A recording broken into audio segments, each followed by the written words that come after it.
आज जो हमारे गेस्ट हैं यहाँ पर, उनको आपने देखा है शार्क टैंक में. Please give an energetic and warm welcome to the one and only Anupam Mittal.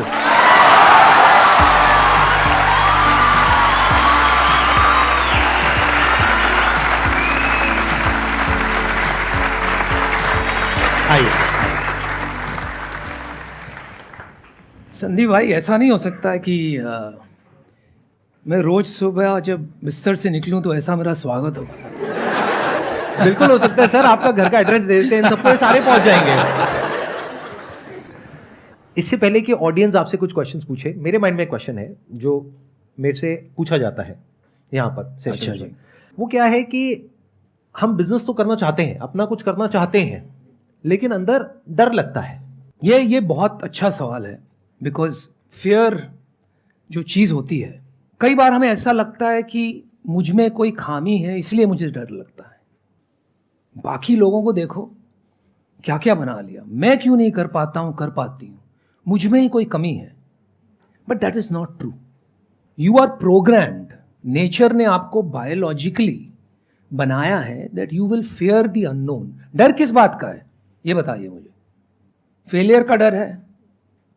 आपको डर है अननोन का, अनसर्टेनिटी का. आपको ये पता नहीं आगे जाके क्या होगा. और नेचर ने इस तरह से आपको बनाया है, और मुझे भी बनाया है. Why has nature made you like that? क्योंकि अगर आप में डर नहीं होता तो आप कुएं में कूद जाते. Humanity would not be left. तो आप बायोलॉजिकली प्रोग्राम्ड हैं कि कोई भी अनसर्टेन चीज हो तो उससे आप डरोगे.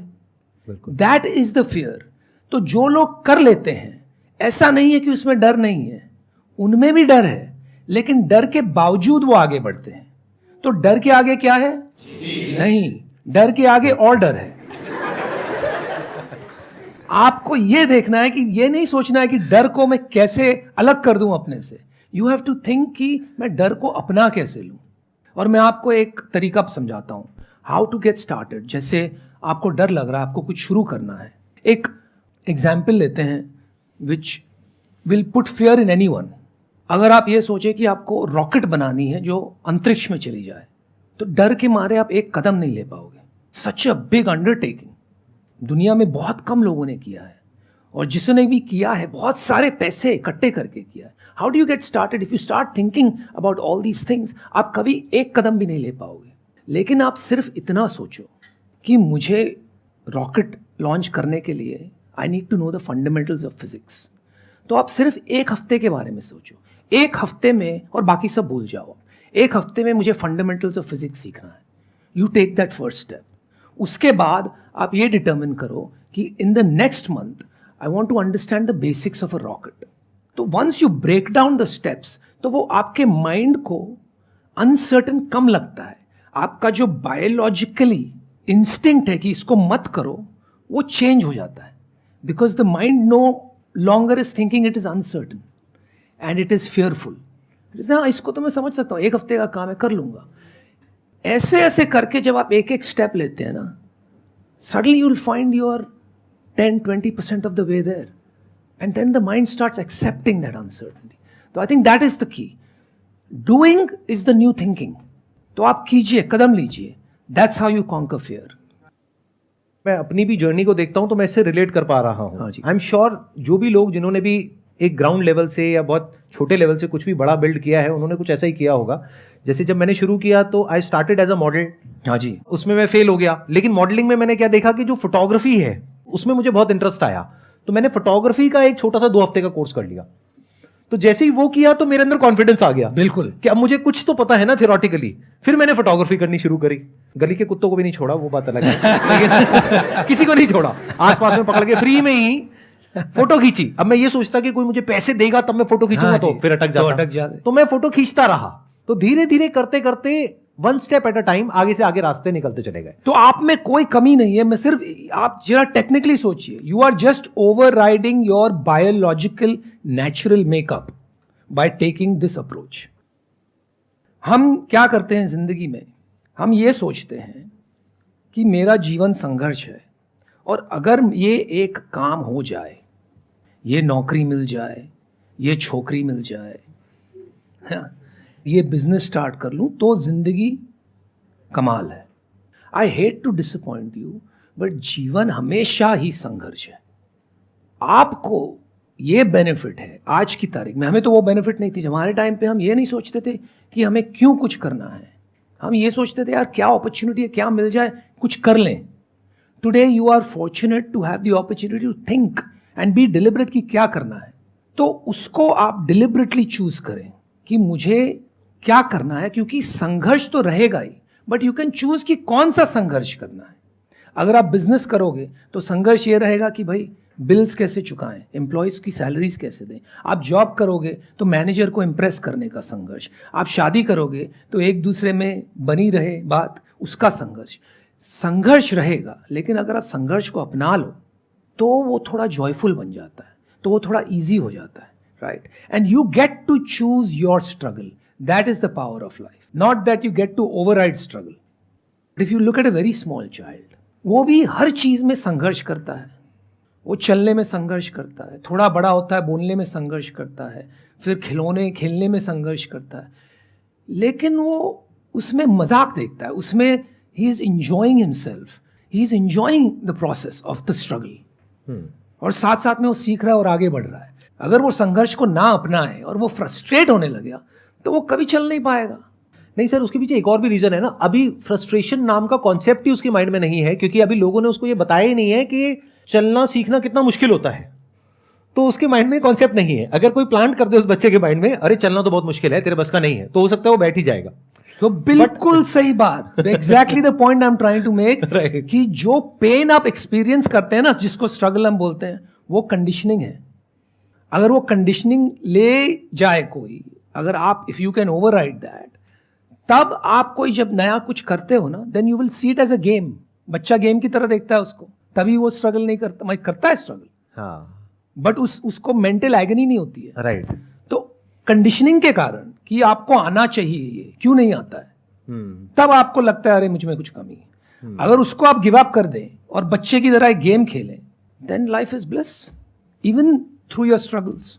सर, आपसे बात करते करते ना एक थॉट आ रहा है मेरे माइंड में, आई एम श्योर आपको भी मजा आएगा सुन करके, और आप हो सकता है उसमें और आगे बिल्ड करोगे। उसके बाद हम क्यों नहीं करेंगे कि आपने जहां से ये हमने शुरू किया था कि fear is of the unknown. हाँ जी। तो अब अगर मैं आपसे बात करते करते देख पा रहा हूं, तो fear is not of the unknown but of the perception of what we know about the unknown, उसका फियर है। जैसे एक बच्चा है, उसके लिए अननोन है कि आगे क्या ऑब्स्टेकल आने वाला है जब वो दोबारा से गिर करके चलने की कोशिश करेगा, या फिर अगर वो ढंग से नहीं बोल पाएगा तो उसकी वजह से क्या होगा, तो उसके अंदर डर ही नहीं है। बिल्कुल। तो अगर हमें एक्चुअल में कुछ भी ना पता हो कि क्या होने वाला है, तो उसका डर नहीं है। हाँ जी। बट जो हमें लगता है कि हो जाएगा इन दैट पर्टिकुलर स्पेस, उसका हमें डर है। तो fear is also connected to the known, not of the unknown, अगर हम थोड़ा सा डीपली देखें इस चीज को। बिल्कुल। और इसका एक मैं दूसरे तरीके, थोड़ा सरल तरीके, थोड़ी फिलोसॉफिकल बातें हो रही है, राइट। तो ये कहेंगे कि हम कहाँ बाबा जी के आश्रम में आ गए।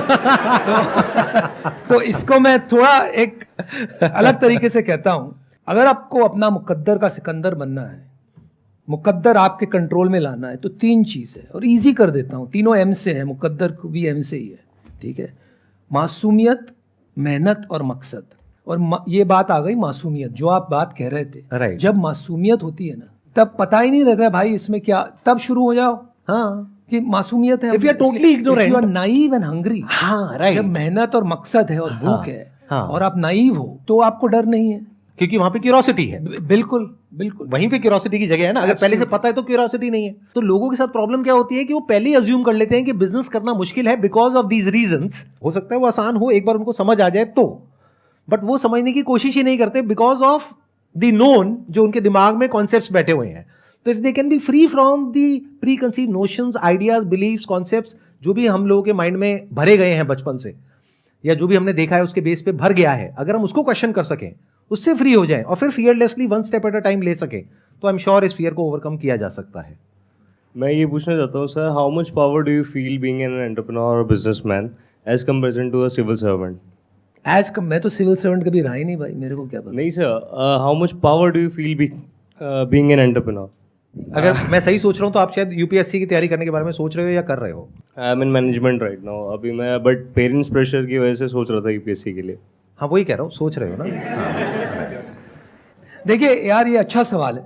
आई थिंक मैंने पहले शुरू में कह दिया था, एवरी चॉइस यू मेक उसकी कॉस्ट होती है। हर रास्ता आप पकड़ोगे, संघर्ष उसमें है। अगर आप एंटरप्रेन्योरशिप करते हो तो उसका संघर्ष अलग है। आपको ये समझना है कि आपकी स्ट्रेंथ कहाँ पर है। ठीक है, हम अक्सर क्या करते हैं, हम ये सोचने लगते हैं कि हमें क्या करना है। What you should do is spend time, आपको क्यों करना है, why before the what. If you can answer that question it becomes a little easier to figure out. क्योंकि मैं समझ रहा हूं कि आप जो पूछ रहे हैं, आप ये नहीं पूछ रहे हैं कि आप कितना पावरफुल महसूस करते हैं एंटरप्रेन्योरशिप को लेके। आप अपनी चॉइस बनाने की कोशिश कर रहे हैं कि मुझे क्या करना है जिंदगी में। Is that right? Yes, sir. Yes. Right. तो आपने ये क्यों पूछा कि why do you feel power, do you want power, is that the thing? Sir, see, the society image what we have for a civil servant, for a IAS or IPS, what image we have as in the reels or in the movies, that more fascinates the youth today. Like having cops behind, going on surveys, or like you can understand what I'm trying to say. हाँ, एक romanticism And being a businessman image, having a good luxury car and a loan, or that is a different image, I think. So, which one is more powerful? Entrepreneurship by itself is not a power job. अगर powerful करना है ना, आपको power चाहिए हमारे देश में, तो मैं सीधी बात करता हूँ। हम दिल्ली में बैठे हैं, आप मंत्री बनिए।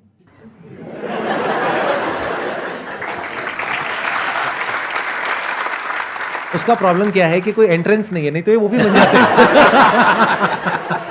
और उसकी कोचिंग इंडस्ट्री सबसे बड़ी होती है और उस एडटेक में आप भी पैसा लगा देते हैं। तो पावर तो हमारे देश में वहीं है। But having said that, entrepreneurship can give you the ability to impact millions of lives and create a new future. If you don't like the future, create it, right?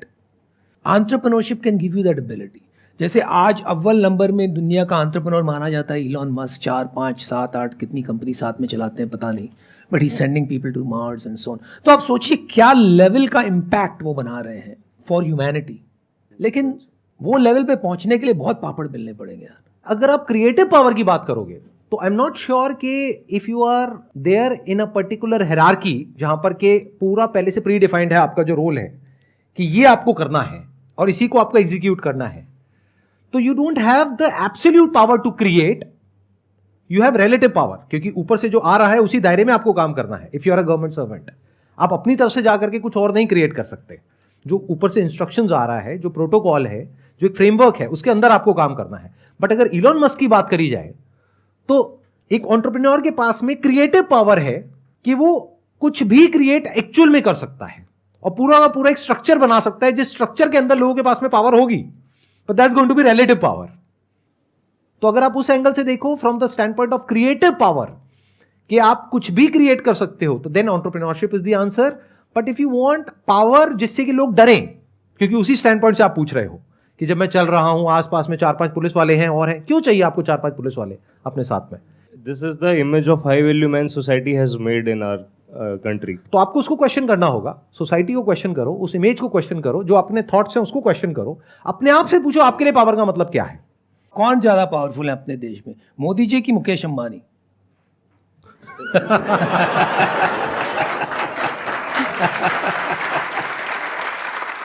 Thank you, sir. My question is कि आप बहुत बड़ा change लेके आए match making में, जैसा पहले होता था उसके कंपेरेटिवली, एंड बीइंग 99 बॉर्न मैंने वही स्टेज देखा है। तो आपके अकॉर्डिंग क्या कैरेक्टरिस्टिक्स हैं which we should look for in a partner? Oh wow. आप बैठिए, जवाब लंबा होगा।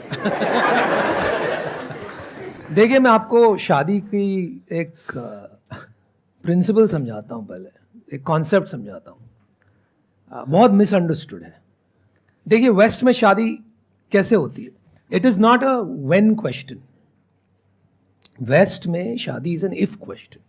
If you meet somebody and fall in love and chemistry happens and fireworks go off, one of you will go on your knees, propose और शादी हो जाएगी, if you fall in love, है ना। हमारे यहाँ क्या होता है, जब से आप पैदा होते हो पूरी कायनात लग जाती है आपकी शादी कराने में। आप जब तक 23, 24, 25 साल के हो तब तो मतलब ऐसा लगता है कि अगर नहीं की अगले 2-4 साल में तो मेरे में बहुत बड़ी कमी है। और यहाँ पर ट्रेडिशनली इसलिए हम अरेंज्ड मैरिज करते थे।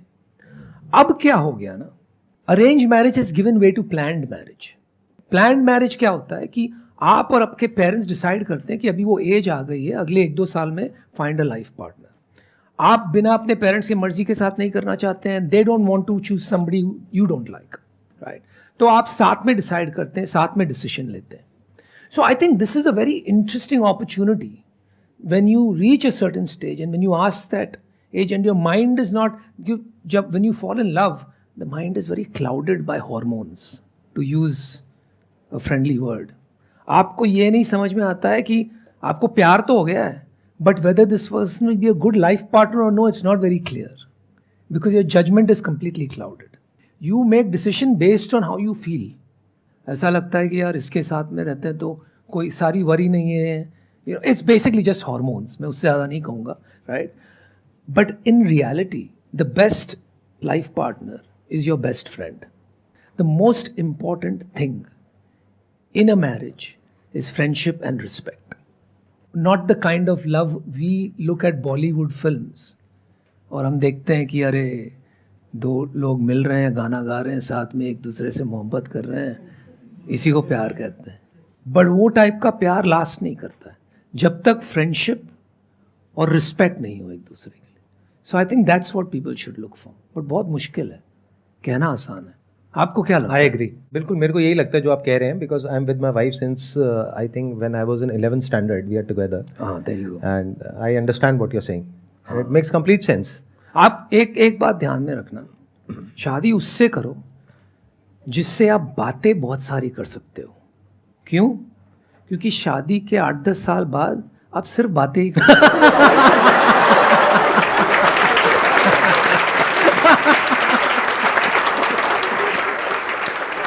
तो आई थिंक आपकी जो वेबसाइट है जैसे shadi.com, can we talk about it? Of course. तो उस पे आपको नहीं लगता कि कुछ ऐसा सेक्शन होना चाहिए जहां पर के सिर्फ एक मैच मेकिंग ना हो, मतलब कुछ फ्रेंडशिप का भी कुछ स्कोप हो, इन द सेंस के मतलब ऑनलाइन पहले एक दूसरे से चैटिंग कर सकें, या एक दूसरे को समझ सकें, फिर आगे डिसीजन लें? वो फ्री का बिजनेस है, वो हम नहीं करना चाहते, कोई अच्छा। पैसा नहीं।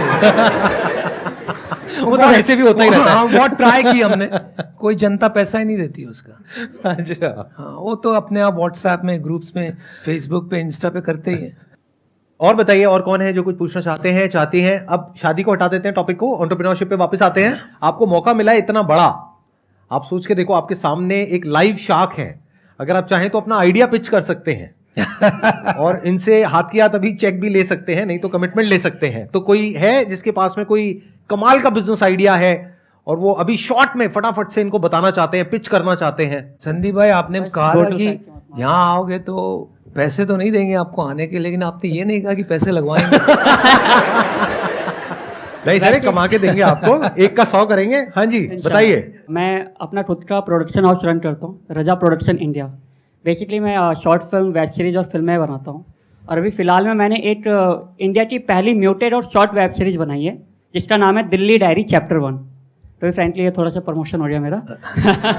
नहीं, एडिट हो जाता है ये सब।